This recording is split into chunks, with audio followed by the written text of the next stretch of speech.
Samantala mga kapuso, ang word of the year ng Cambridge Dictionary na manifest ang strategy ng ilan nating mga kapuso para hindi raw umuwing luhaan sa mga pa-Christmas raffle ngayon sa mga iba't ibang mga Christmas parties. Ang kanilang winning moments sa unang balita ni Ian Cruz.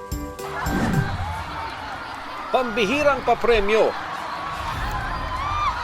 exciting grand draw, at malamang sa malamang Christmas wish ng karamihan ang manalo sa inaabangang raffle. Manifesting is the key para lumapit ang swerte, tulad ni Wills Gumban na agad napamine. Kaya ang win talagang naangkin. Kapag napasayo talaga ang premyo, hahamakin ng lahat. Maipaglaban lang ang cash prize na 50,000. Swerteng-swerte pa kung ang makukuha, bahay at lupa. Kaya hikbi at sigaw ng ilang di sinuwerte. Sana all!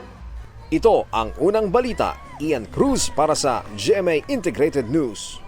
Gusto mo bang mauna sa mga balita? Mag-subscribe na sa GMA Integrated News sa YouTube at tumutok sa unang balita.